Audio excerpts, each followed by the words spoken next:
गोष्टी वेल्हाळ या पुस्तकातील कथा कास. वाचन गौरी लागू.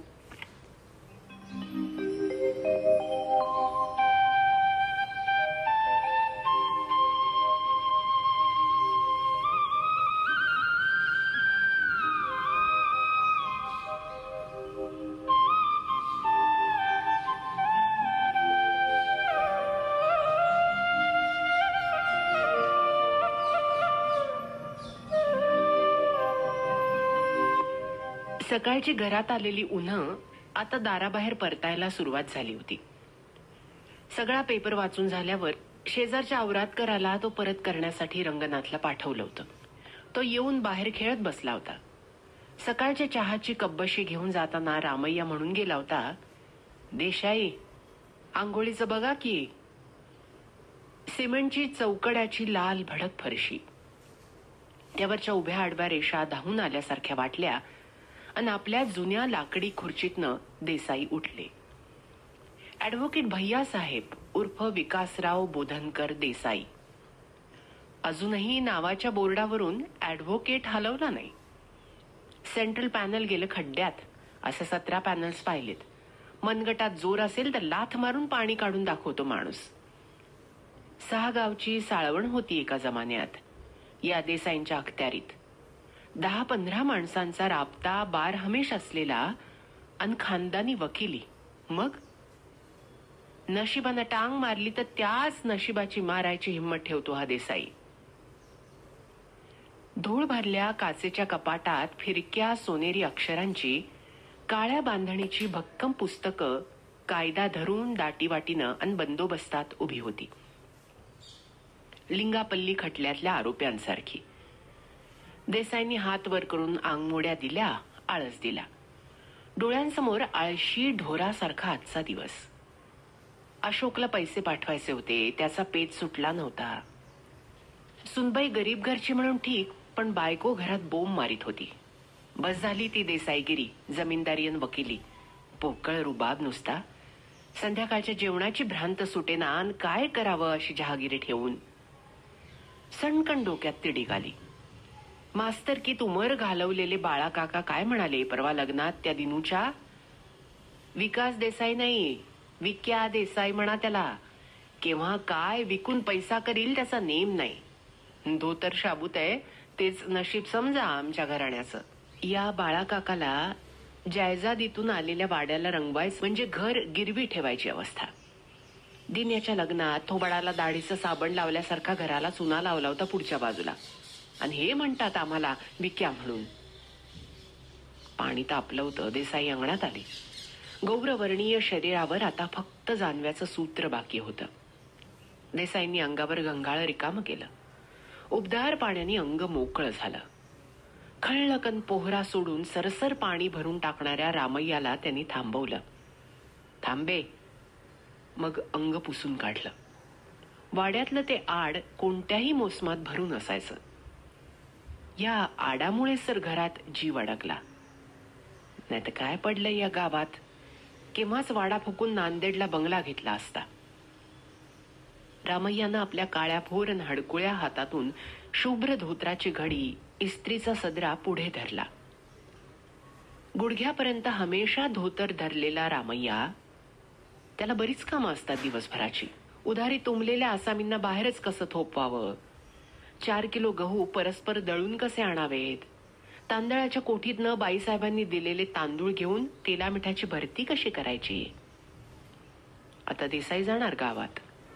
12ला जेवायला येईपर्यंत त्यांना खबर न लावता कामं करायची. उजव्या पायातल्या चांदीच्या तोड्याला रामय्यानं उभ्या उभ्या डाव्या पायानं घासून घेतलं. तोड्यावरून नजर हटवून देसाईंनी त्याच्याकडून धोतर सदरा घेतला. तेलंगणाच्या सुरेख नक्षीदार काठांचं धोतर तपशिलानं नेसलं. मलमलचा झब्बा घातला. सवयीने बगलीतल्या खिशात हात सारून बाहेर काढले. रिकामे. उजव्या डाव्या बाजूला तळवे झिजलेल्या चपला पायात सारून देसाई निघाले. लालसर रेताड जमिनीवर गल्लीतली पोरं खेळत होती. कसली जमीन ही. अशोकला देसाईंनी अचानक सांगितलं होतं, इथे थांबायचं नाही, जा औरंगाबादला प्रॅक्टिस रजिस्ट्रेशन करून टाक. इथल्या लोकात रमलास तर आयुष्यभर बैनामेच करायची वेळ येईल, बघ सांगू ठेवतो. अशोकला रजिस्ट्रेशनसाठीचे 1000-2000 पाठवायचे होते, तजवीज करायची होती. सकाळी सकाळीच बाळा काकांमुळे डोकं सरकलं होतं. त्याच्या आधी लिंगापल्ली खटल्याचे ते 300-200 आरोपी गेले निघून आणि तो दोर गुंडाळला माझ्या गळ्याला. पॅनल सांगत होता, लिंगापल्लीच्या 3ही भावांची फाशी कायम झाली मिस्टर विकास देसाई. पण फाशीपूर्वी 3ही भावांनी त्यांची अंतिम इच्छा सांगितली आहे. शेतीसाठी आमच्या सख्ख्या भावाचं कुटुंब आम्ही खतम केलं. या देसाईंनी आम्हाला खोटी आस लावली. फाशी रद्द करतो म्हणून आम्हाला अंधारात ठेवलं. आमची 14 एकर जमीन त्यांनी इकायला लावली फी पायी आणि फैसला उलटा लागला. त्या देसाई वकील साहेबाला काहीतरी इजा व्हावं अशी आमची विनंती आहे महाराज. मग काय, लिंगापल्लीचे आरोपी लटकले फासावर आणि कायद्याच्या लढाईचा सनदशीर मार्ग आपला धोक्यात आला. चौकशीच्या चक्रा, जाब जबाब, हालायला डुलायला गुंजाईश ठेवली नाही त्यांनी. हरकत नाही, उद्या वकालत जप्त कराली बेट्यानो, पण या देसाईचं डोकं शाबूत आहे. मोहरीर आणि खानदानी वकील यांच्या डोक्याला बाधा नसते महाराज. फाशीपर्यंत जाऊ द्यायचं नाही तेवढं पाहावं. देसाई हसली. गावात पत आहे आपली. समोर आलेला माणूस नमस्कार केल्याशिवाय हटत नाही. सगळा तेलंगणा बॉर्डरचा मुलूक नाव घेतो आपल्या घराण्याचं. इकडले तिकडले शेतमजूर आपल्याला दबून असतात महाराज. शेती कब्जे करावं ते विकास देसायानंच. म्हणून तर कुणाची ताकद झाली नव्हती लिंगापल्ली केसमध्ये आरोपीची वकिली घ्यायला. 15 दिवसात जामिनावर सोडवून आणलं तालुक्याला त्यांना. सगळ्या इलाक्यात रजाकाराचा दरारा आपला. जाऊन दे झालं. विकास देसाई त्यांच्या रुबाबात गावात निघाले. कुठं जायचं, कुठं? आपल्याच गावात फिरायला हा सवालच कशाला? आणि आपल्याला कोण अडवणार? वर्दळ लागली तसं नेहमीची माणसं नमस्कार करू लागली. भिवया उचलून काय कसं आहे असं देसाई डोळ्यांनाच विचारू लागले. म्युन्सिपाल्टीच्या नाक्याच्या कारकुनानं तिथनच आवाज दिला, नमस्कार देसाई. आणि अनाहूतपणे पावलं तिकडे पडली. आज सोमवार. नाक्याच्या पलीकडे मैदानात बाजार भरला होता. गुरढोरं शेरडं घेऊन माणसं आली होती. मुठभर पेंड्या टाकून आपापल्या जनावरासोबत उकीड बसली होती. गावाशेजारचा हा गायरान परिसर, तांबूस रवाळ माती. त्याच मातीतून तयार केल्यासारखे दगड धोंडे खडक विखुरलेले होते. अधूनमधून झुडपांची गाठोडी. या इलाक्यात कसलं आलंय पीक पाणी. साळवनाचे वाफे जिकडे तिकडे. बस पलीकडे तेलंगणाचा इलाका. विकास देसाई बाजारात मिसळले तेव्हा त्यांना 5 वर्षांपूर्वीचे तहसीलदार SR पाटील आठवले. चतुर माणूस. त्यांच्यामुळे बिघडलं नाहीतर या गायरानातला 1 गुंठा घेऊन त्याची येणे कार्यवाही, प्लांटिंग बिंटिंग सगळं तयार करून ठेवलं होतं. पुन्हा पुन्हा वैभव आलं असतं या देसायाला. पण पहिल्यांदाच हा असा नदी अधिकारी आपल्या वरचट निघाला. प्रपोजल पालथं घातलं बेट्याने. जाऊन द्या झालं. देसाई तुम्ही इकडं? म्हैस घ्याची? परमेश्वर दलाल पुढे आला. बिडीचं थोटूक टाकून त्यानं विचारलं, येऊ की आहे का चांगली दुपती म्हैस? परिसराकडे हुशारीनं पाहत देसाई म्हणाले. तेलुगू हिंदी मिश्रित भाषेतले व्यवहार कानावर पडत होते. इकडलं मराठी सुद्धा चिंचगुळ घातलेल्या वर्णासारखं. गोड वाटता वाटता आंबटपणा दाखवणार. परमेश्वर दलाल देसायांना घेऊन निघाला. सोनेरी काठाच्या धोत्राचा सोगा सांभाळीत बाजारात वावरणारे देसाई उठून दिसू लागले. अरे नरसिंहलू. परमेश्वर दलालांना आवाज दिला. तसा नरसिंहलू धावत आला. देसायांना त्यानं पाहिलं आणि कमरेवर खोचलेलं धोत्राचं टोक त्यानं सोडलं. नमस्कार केला. काय रे, तुझी आहे का म्हैस? जी देसाई. लिंगमपल्लीचा ना तू? नाही, नेकनूरचा देसाई. गुडघ्यापर्यंत भादरलेली काळीशार म्हैस, तेल लावल्यासारखी तिची चामडी उन्हात चमचमत होती. बाजूला तिचं वघारू, त्रिकोणी तोंडाचं, काळ्याभोर डोळ्यांच्या गोट्यांनी पाहू लागलेलं सुदृढ. देसाई पाहत राहिले. देसाई म्हशीच्या जवळ गेले तर म्हशीनं लागलीच पाय आपटला. शेपटाचा भादरलेला गोंडा फिरवला. हा रे, नखरेच की हिचे, देसाईंनी आवाज चढवला. नाही तस नाही देसाई, जनावर लई मऊ हाय बघा. थोपटीलं की पाचतय, पोरांना बी देवणार नाही बघा, परमेश्वर दलाल सांगू लागला. अन सौदा सुरू झाला. जनावरांचे खरेदी व्यवहार म्हणजे काही भुसार मालाची आडत नाही. तिथे धान्याचा ढीग आणि दलालाची बोली गावात आरोळी ठोकल्यासारखी. नरसिमलू, नरसिमलू, चल ये. परमेश्वर दलालांनी त्याला एकीकडे घेतलं, त्याच्याशी बातचीत केली. मग देसाईंशी त्यानं बातचीत केली. हा बसा, असं म्हणत परमेश्वर दलालानं दोघांना विश्वासात घेतलं. काटकुळ्या शरीराचा काळाभोर नरसिमलू सावरून बसला. हा, ठेव समोर रुपया, परमेश्वर दलाल म्हणाला. पण नरसिमलू उठून परमेश्वराच्या कानाला लागला. पण बंदा हे खरेदी करणाऱ्याचं असतंय. हा, देशाला सांगतोस काय तू रुपये ठेवायला? परमेश्वरनं आवाज वाढवला तसा नरसिमलू गडबडला. नाही तस नाही, असं करत हसला. खिशातनं त्यानं बटवा काढला. तंबाखूचा चुट्टा बाजूला सारून 1 रुपया त्यांनी काढला. देसाई बसले, नरसिमलू बसला, मध्ये बंदा ठेवला. बंद्यावर नजर ठेवून सौदा सुरू झाला. हा सांग, काय किंमत सांगतो म्हशीची? देसाई, म्हशीची दुसरावीत आहे, तंदुरुस्त आहे, वगारू बाका आहे, सकाळ संध्याकाळी 2-2 लिटर दूध. हा, ते आलं, किंमत सांग, देसाईंनी ठणकावलं. 5,000, बंद्यावर डोळे ठेवून नरसिमलू म्हणाला. 2,000. खांद्यावर वरवंटा ठेवावा तसं शब्दांवर जोर देत देसाई म्हणाले, 2,000. नरसिमलू गडबडला. परमेश्वर दलाल समजावू लागला. सगळीकडे जनावरांच्या शेणामुताचा, वैरणीचा वास पसरला होता. शुभ्र इस्त्रीच्या कपड्यात गोरेपान भक्कम देसाई एखाद्या उमद्या जनावरासारखी बसून होते. नरसिमलूनं गयावया केलं. घरात निघालेल्या आकस्मिक अडचणीमुळे सोन्यासारखं जनावर काढावं लागलं सांगू लागला. खालीवर होत होत सौदा 3,000 ठरला. परमेश्वर दलाल सांगू लागला. हा, सौदा पक्का? नक्की ना? वयजी पक्का. इसाराचा बंदा पावला? जी पावला. आपलाच बंदा आपल्याच मुठीत घेऊन नरसिमलू पुटपुटला.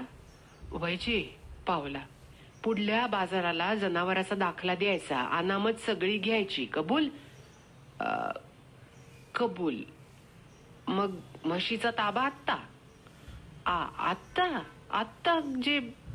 हा, पाठ थोपटा म्हशीची देसाई, परमेश्वर दलालांनी सांगितलं. देसाई उठले. उजव्या हाताचा थोडा खोपा करून म्हशीच्या रुंद पाठीवर त्यांनी शड्डू ठोकला. काळी चोपडी पण टणक चामडी थरथरली. या दाढतून त्या दाढत चिपाड हल्लं. चला. परमेश्वरला दलाली सुद्धा पुढच्या सोमवारी मिळणार होती. नरसिमलूनं म्हशीचं गोजीरवाणं वघारू अज्जात उचललं. खांद्यावर घेऊन त्याचं तंगड पुढे घेतलं. म्हशीचा कासरा धरून निघाला. आठवड्याभराची चंगळ तरी करू दुधाची, पुढचं पुढे. देसाई मनात म्हणाले. निघाले. गावाच्या बाजाराच्या मुख्य रस्त्यावर आल्यावर बालाजी क्लॉथ मधून बालू सावकारानं नेहमीप्रमाणे आवाज दिला देसायांना. नेहमीप्रमाणे देसाईंनी बालू सावकाराच्या कापड दुकानाच्या पायऱ्या चढल्या. मीटरपट्टीशी खेळत बसलेले मुनीम सावरून बाजूला झाले. हा, बांध रे इथे, हलकडीला बांध, देसाई म्हणाले. नरसिमलूनं खांद्याचं वघारू ओट्यावर उभं केलं. ओट्यातून आलेली गोल लोखंडी कडी धरून नरसिमलूनं म्हशीला भक्कम बांधलं. ओट्यावर बसला. बालू सावकाराच्या गादीवर देसाई सफाईनं बसले. बालू सावकाराचं हे धंदा उतरलेलं दुकान म्हणजे देसाईंचा अड्डा. म्हैस घेतली का देसाई? हा, रस्त्यावर बांधलेल्या म्हशीकडे नजर टाकीत देसाई म्हणाले. आणि गप्पा सुरू झाल्या. बालू सावकारानं देसाईंना पुन्हा फुलवलं. कर्तबगारीच्या दिवसांच्या गप्पा सुरू झाल्या. देसाईंनी रुबाबात बोलायला सुरुवात केली. मध्येच मुनिमानं चहा आणला. त्याला चहा दे रे. देसाई म्हणाले, देतो की, देतो असं म्हणत मुनिमानं नरसिमलूला चहा दिला.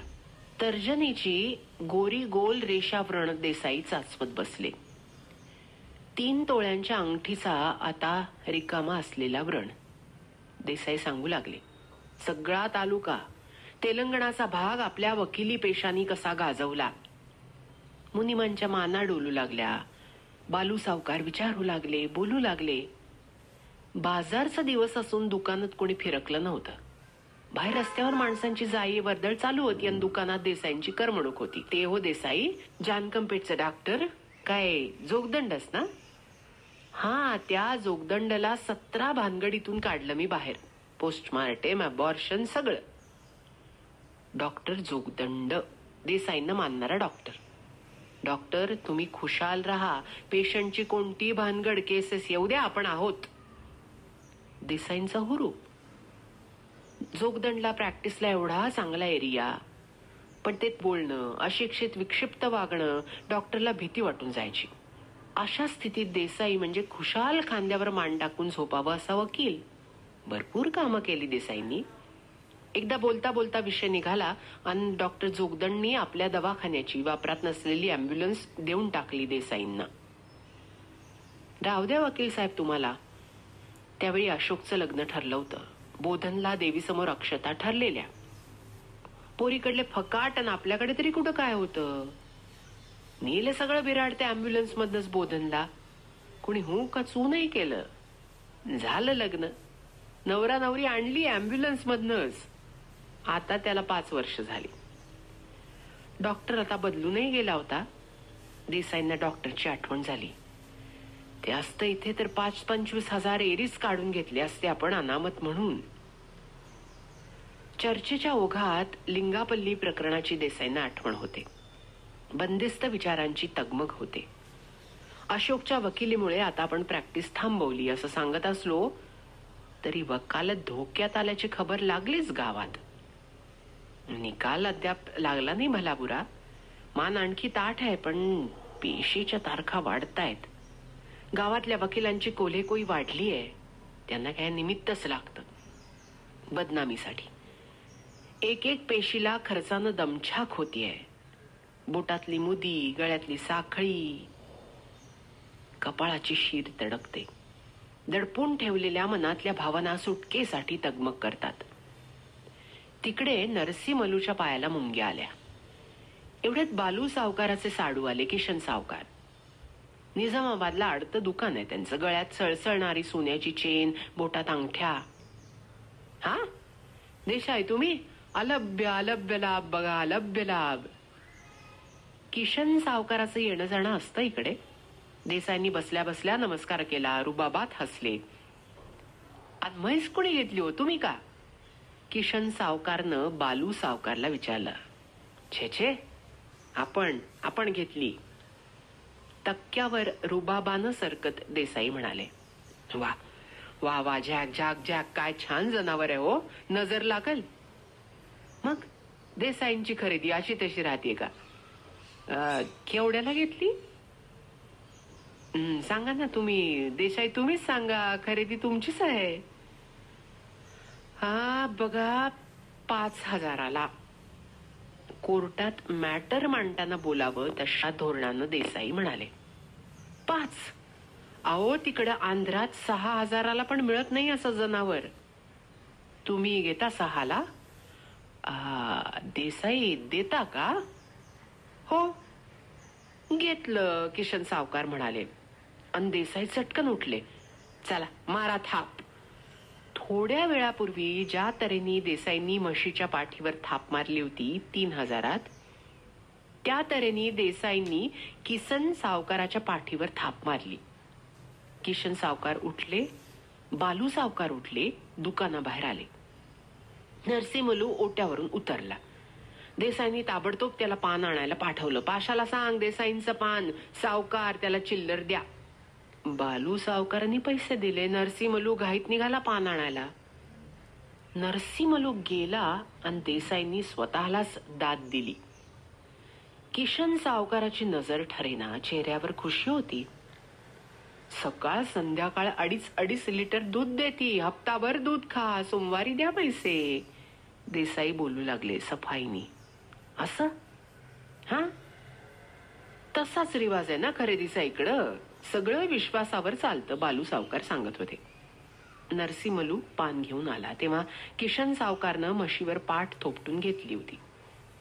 पण थापेसरशी म्हैस बिथरली होती. तारवटलेल्या डोळ्यांनी पाहू लागली. चटकन पावलं बदलू लागली. शेपटाचा गोंडा हलवू लागली. ओट्याच्या लोखंडी हलकडीवर आलेलं मुस्कट हलवताना ओट्याला तिची शिंग घासू लागली. हा तापट दिसते की म्हैस, हात लावू देईना. किशन सावकारानं विचारलं. नरसिंहमलू गडबडून सांगू लागला, तस नाही सावकार, दाव जरा आवळून बांधलं नाही का. वाता रस्ता हाय, दाव डिलं सोडलं तर कुणाला शेपूट मारायची, वाटेत यायची. धक्का लागल ना लोकांना, म्हणून आवळली मी. जनावर आवळून बांधलं का बिथरताय बघा सावकार. देसाईंच्या नजरेसमोर म्हशीचा तो तारवटलेला तोरा तसाच होता. लोखंडी भक्कम हलकडीला बांधलेल्या ओट्याला शिंग घाशीत असलेल्या म्हशीचा तोरा जनावर आवळून बांधलं की बिथरतच. देसाईंना क्षणात पॅनल आठवून गेलं. नाही, आपली वकालत अबाधित राहणारच. Allegations made under frustration and emotions. प्रश्नच नाही. Allegations made under frustration and emotions. गावातल्या वकिलांना काय, गोसाव्याच्या मागे कुत्री आणि काठी उगारली की पांगतात. आपण ना या कुत्र्यांना भीतो ना पॅनलची फिकीर. सोड तिला सोड. म्हशीवर नजर ठेवून देसाई म्हणाले. नरसिंहमलूनी म्हैस मोकळी केली. पाहता पाहता बालू सावकाराच्या मुनिमांनी म्हशीचा कब्जा घेतला. वगारू घेतलं. बालू सावकाराच्या वाड्याकडे म्हैस घेऊन मुनीम निघाले. नरसिंहमलू ओट्यावर बसून राहिला. हे घ्या देसाई 1000 बयाना. बाकीचे आमच्या सोयऱ्याकडेच ठेवतो. सोमवारी तो दाखला आणा जनावराचा, अनामत घ्या. दुकानात बसून किशन सावकारांनी व्यवहार केला, नमस्कार केला. देसाई निघाले. सोमवारी ये रे घरी म्हशीचा दाखला घेऊन. आणि किती ठरले तुझे. रस्त्याने चालताना देसाईंनी पान थुंकलं. विचारलं. नरसिंहमलू मागणं लगबग करीत म्हणाला, आजी देसाई 3000. हा सोमवारी येऊन 3500 घेऊन जा. काय 3.5? आजी देसाई चालतं देसाई. नरसिंहमलूनी कोपरातून हात जोडले. मागे राहिला. परतला. देसाई आता घराकडे वळले. घराच्या बाजूला पडून असलेल्या जुनाट अँब्युलन्समध्ये स्टिअरिंगशी खेळत रंगनाथ बसला होता. तोंडानं आवाज काढून गाडी चालवत होता. देसाईंना पाहताच रंगनाथनं त्याच धुंदीत हॉर्नचा आवाज काढला. आजोबा सरका की आजोबा. रंगनाथ चिरकला. देसाई घाबरले. म्हणजे रंगनाथसाठी. मग हसले स्वतःसाठी. मलमलच्या सदऱ्याच्या खिशात 1000च्या बंडलचं ओझं छान लोंबत होतं. बरेच दिवस झाले होते खिशाला पैसे पाहून. देसाईंनी नकळत लोंबणाऱ्या खिशाला बोटं लावली. म्हशीच्या कासेला लावावीत ना तशी.